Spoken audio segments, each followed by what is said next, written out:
अस्सलाम वालेकुम। प्रोग्राम सियासी जायचा में खुश आमदीद। मैं हूं शफकत अली और हमारे साथ मौजूद हैं एस्ट्रोलॉजर मलक महबूब साहब। अच्छा, खान साहब ने अपने हवाले से तो ये कहा कि मैं किसी सूरत समझौता नहीं करूंगा, सरेंडर नहीं करूंगा। सवाल ही नहीं पैदा होता, आउट ऑफ क्वेश्चन है। मैं अपनी जान दे दूंगा, जान कुर्बान कर दूंगा, लेकिन मैं अपने असूलों को सरेंडर नहीं करूंगा, सर नहीं झुकाऊंगा। जी, और वो तो उनकी कौम से नेचर है उन्होंने ना सर। उम्मीदें जी, नहीं। वो उनकी कौम नेचर से है, उम्मीदें वो भाई, नहीं बदल क्यों सकते हैं। फायदा? जी, मैं ये बोल रहा था सर, वो उनकी नेचर है। और अगर माशाल्लाह उनकी जो इवेंचुअली एज है 70+ है। अगर मैं जी जी। आपको इस उम्र में भी कहूं सर ये इस आदत को बदलें, कोई भी आदत हो, अच्छी बुरी, नहीं कर सकेंगे आप। और जो हम्म, बंदे ने पूरी जिंदगी गुजार दी हो उसी आदत के साथ, आप उसको बोल रहे हैं आदत बदलना, पॉसिबल ही नहीं है। पॉसिबल ही नहीं बिल्कुल। है। और मुझे हम्म, पता है खान साहब ये किसी एक मेजर प्लान की सूरत में इस तरह का स्टैंस ले रहे हैं, क्योंकि उनका हम्म, अब खेलने का अंदाज डिफरेंट होगा। जैसे जैसे हम्म, हर इंसान की दशा होती है, दशा का मतलब टाइम पीरियड, लाइफ में प्लैनेट का जी चेंज जी। होता है। उसके अंदर चेंज आता है। वो चेंज हम्म, ये नहीं है कि वो 180 डिग्री चेंज हो जाए। मोस्टली 80-90% तो नहीं कह सकते, 50% 60% चेंज आता है। जैसे एग्जाम्पल के तौर पे इंसान की जिंदगी में शादी के बाद बहुत चेंज आता है, फिर बच्चे होने के हम्म, बाद चेंज आता है। इसी तरह से प्लैनेट जब चेंज होते हैं वो अपनी क्वालिटीज लेकर आते हैं। तो खान साहब हम्म, की जो सियासत खेलने की तरीके हैं उसमें चेंज आ रहे हैं। हम्म। अच्छा मलक साहब, पाकिस्तान की मिलिट्री स्टेब्लिशमेंट, खासतौर पर DGISPR, केपी के हवाले से पहले हम सवाल करते थे कि क्या केपी में मिलिट्री ऑपरेशन होगा। केपी से रिएक्शन आया। अब मिलिट्री ऑपरेशन वाला सवाल पीछे चला गया। अब वो बार बार जिक्र कर रहे हैं जिन इलाकों में माइंस हैं या मिनरल्स हैं, और जहां पर वो कहते थे कि टेररिज्म है, यहाँ पर मिलिट्री ऑपरेशन होगा या होना चाहिए। अब वो कह रहे हैं कि यहाँ पर ड्रग्स काश्त हो रही है।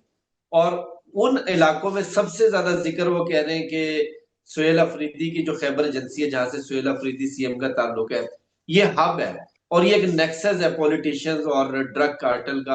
और ड्रग भी जो पोस्ट नहीं होती, इसको क्या कहते हैं कि अ, इसका इंग्लिश वर्ड मुझे भूल गया। उर्दू में सर मुझे पोस्ट तो जिसे इसका कहा बिल्कुल जाता भी है। नहीं पता ऑनेस्टली स्पीकिंग। अफीम अच्छा। अफीम। अच्छा, ये तो हफीम, बहुत सारी ओके। कंट्रीज में लीगल भी, ड्रग्स में भी यूज होती है, मेडिसिन में भी यूज होती है, रिसर्च में भी यूज होती है। खाली इससे नशा और ड्रग्स नहीं बनती। तो लगता है ऐसा नहीं है कि कोई टकराव होने वाला है। सर आपको लगता है, मैंने तो आपको बहुत पहले बता दिया था कि अवाम सड़कों पे आपको नजर आने वाली है, गाय बगाए। तो ये हम्म, चीजें अब ऐसे ही चलेंगी, ऐसे ही चलेंगी। ये टकराव की जो बोलते हैं ना कि एक ग्राउंड तैयार करना पड़ता है मैच से पहले। ये हम्म, ग्राउंड तैयार हो रहा है, ये ग्राउंड तैयार हो चुका है, मतलब हो नहीं रहा है, हो चुका है। अब जो मैच हम्म, है वो आगे पीछे बहुत जल्दी आपके सामने नजर आएगा। टकराव तो है सर, इसमें तो कोई बात ही नहीं है।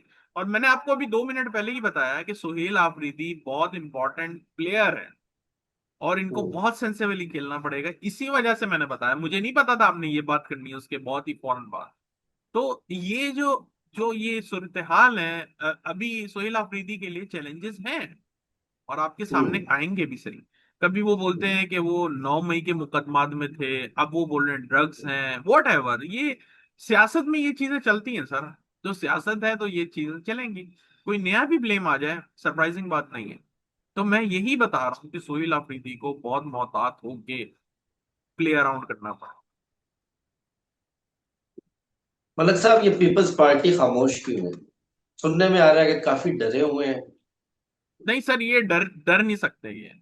ये मंझे हुए हम्म, खिलाड़ी हैं, मैंने आपको बताया है। इनके चार्ट में बहुत स्ट्रॉन्ग कॉम्बिनेशंस हैं प्लैनेट्स के। और आप देखें, मुझे नहीं पता, मैं वापस से बता रहा हूँ क्योंकि मुझे सियासत में इंटरेस्ट नहीं है। ये शायद, जहां तक मैंने सुनी सुनाई है, ये जब से पाकिस्तान आजाद हुआ है तब से ही सियासत कर रहे हैं या उसके बाद से कर रहे हैं और अभी तक करते आ रहे हैं।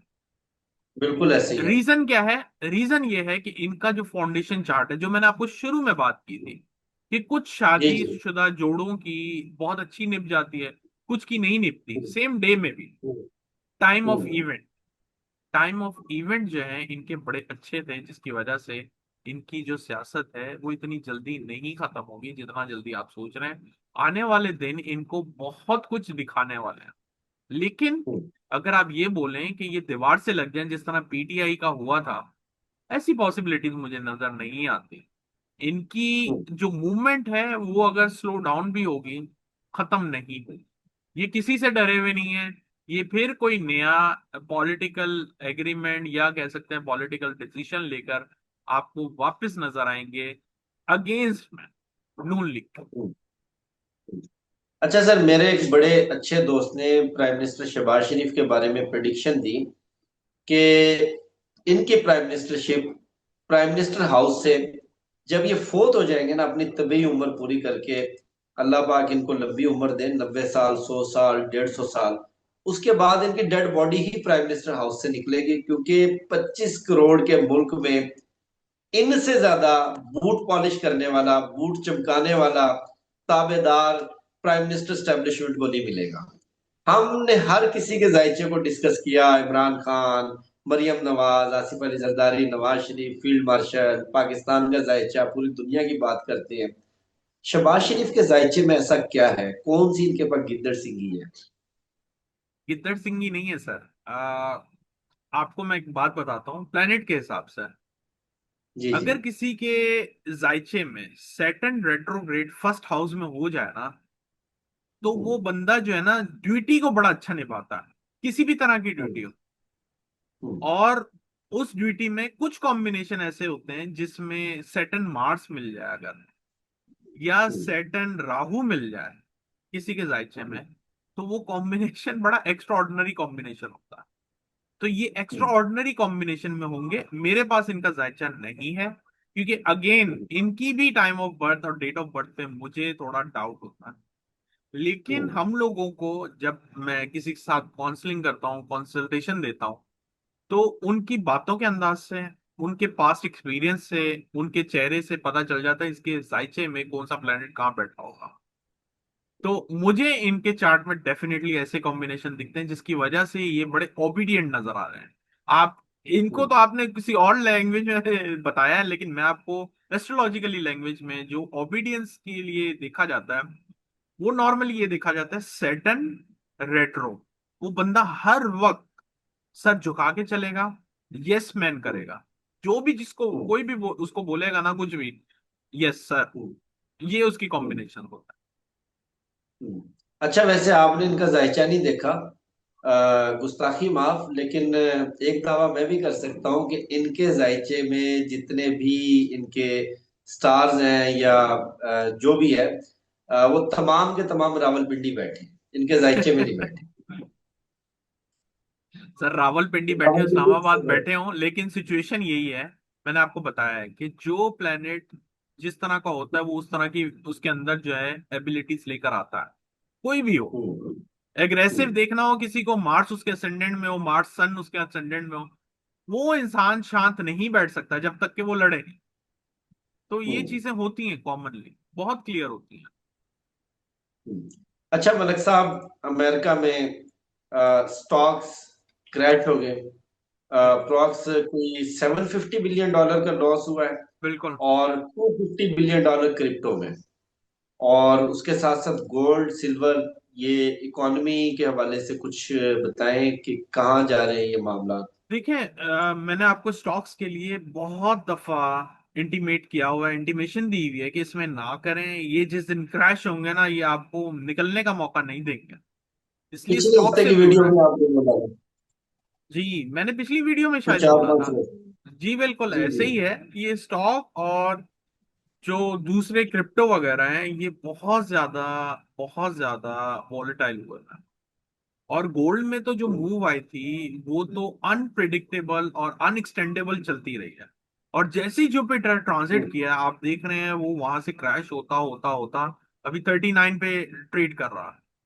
तो मैंने आपको हम्म, बताया हुआ है कि अभी आप वेट करें, इनमें इन्वेस्ट ना करें। लॉन्ग टर्म इन्वेस्टमेंट करनी है तो रिपल में करें, वो अच्छी इन्वेस्टमेंट है। अगर कोई ऊपर से आपने बाय कर ली है तो बस आप अल्लाह के हवाले करें, और तो कुछ नहीं मैं कह सकता। क्योंकि जब ये क्रैश करेंगे, ये इस तरह से करेंगे कि वापस आपको, मैं बता रहा हूँ, निकलने का मौका नहीं देंगे। इसलिए be very very careful. Hmm, specifically ये आपको वाइप आउट करेंगे, स्टॉप लॉस करेंगे और फिर वापस उसी पॉइंट पर आएंगे। तो इसको हो सके तो मिनिमम लेवरेज पे करें। अगर आपको फिर भी अपनी स्किल्स पे इतना भरोसा है तो आप कोशिश करें। अनएक्सपेक्टेड मूव्स होंगी, इसकी वजह से लोगों के अकाउंट वॉश होंगे, तो be very very careful. Sir, यही बात है कि सितारे इस तरह से चलते हैं। और जो नजर आ रहा है, देखें, एक एक एग्जांपल देता हूं, आपको बड़ी अच्छे से समझ में आ जाएगी। आप जी जी। वेदरमैन के पास जाएंगे ना, जो ये वेदर बताते हैं, वो आज से 20 दिन का नहीं बता सकते। ऑलमोस्ट 20 दिन आने वाले हैं, ठीक है, लेकिन 2-3 दिन रह जाएंगे ना, तब वो आपको इंटीमेट करेंगे और बताएंगे कि खतरा नजर आ रहा है। या एक उसकी एग्जांपल ले लेते हैं, जो सुनामी वगैरह, इनका कुछ पता नहीं होता। अर्थक्वेक है, आजकल अर्थक्वेक के ऊपर रिसर्च हो रही है, लेकिन अर्थक्वेक भी 1-2 दिन पहले ही इंटीमेट करता कि देर इज सम प्रॉब्लम, तो उसके बाद वो एकदम से आ जाता है।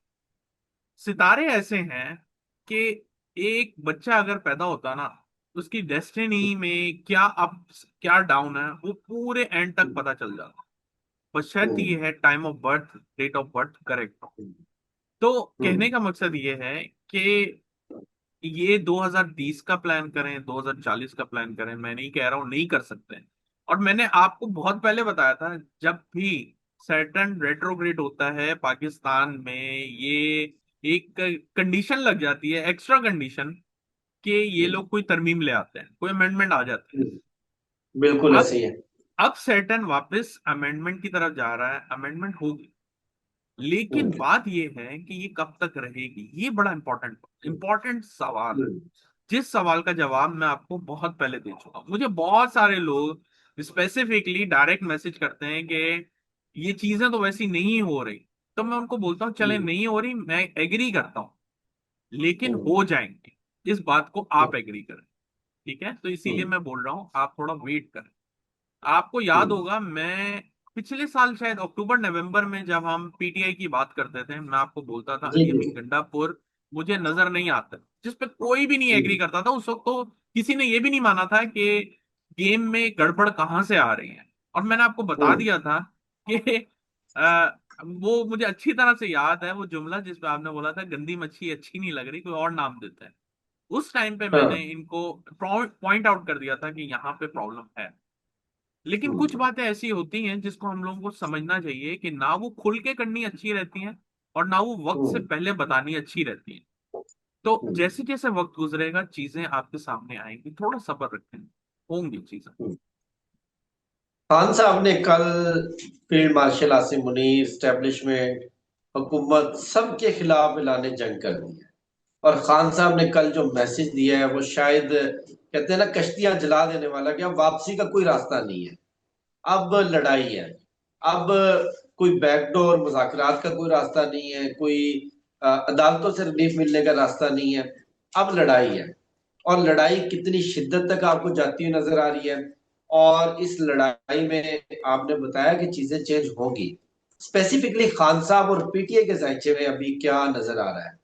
देखिए, अगर खान साहब ने अपने बलबूते पे ये बात की है तो मेरे लिए सरप्राइजिंग नहीं है, क्योंकि उनका नेचर ही ऐसा रहा है। वो एग्रेसिव प्लेयर है, एग्रेसिव खेलेंगे, तो मेरे लिए सरप्राइजिंग बात नहीं है। अब वो इसके बाद वापस कोई नई बात कर दें तो भी कोई बात नहीं, क्योंकि वो हमेशा कोई नई बात लेकर आते हैं। बेशक मुझे पता है बुरी लग रही होगी, लेकिन मैं बिल्कुल एस्ट्रोलॉजी बायस हूँ, उसके हिसाब से बता रहा हूँ। इंपॉर्टेंट बात यह है, पीटीआई ऐसा कोई एक्शन ना ले नवंबर के एंड से पहले जिसकी वजह से ये मसले में आ जाए। मैं आपको बहुत दफा बता चुका हूँ, इसलिए पीटीआई को थोड़ा वेट करना चाहिए। अभी कोई भी एक्शन इनके गले पड़ जाएगा, नवंबर के एंड में जब सेटन डायरेक्ट हो जाएगा, चीजें नॉर्मल होंगी। इनके हाथ में बहुत बहुत सारे राज इनके हाथ लग जाएंगे, जिसकी बलबूते पे ये एग्रेसिव खेलना भी चाहे तब खेल सकते हैं, इनके लिए प्रॉब्लम नहीं होंगे। अगर इन्होंने अभी कोई एक्शन लिया, मैं फिर से बता रहा हूँ, फिर ये पीटीआई एक मसले से नहीं, बहुत से मसलों से उलझ जाएगी, बहुत सारे मसलों से। इसमें सबसे बड़ा मसला इनके लिए सोहेल आफरीदी बन जाएंगे, जिनके ऊपर मैं बहुत दफा बता चुका हूँ। इनको बहुत सेंसेबली खेलना पड़ेगा। बहुत शुक्रिया मलक महबूब साहब आपके कीमती वक्त का। मुझे शफकत अली को, मलक महबूब साहब को दीजिए इजाजत। वीडियो के हवाले से फीडबैक जरूर दीजिएगा। इंशाल्लाह आपसे होगी फिर नेक्स्ट वीडियो में मुलाकात। अपना बहुत ख्याल रखिएगा। अल्लाह।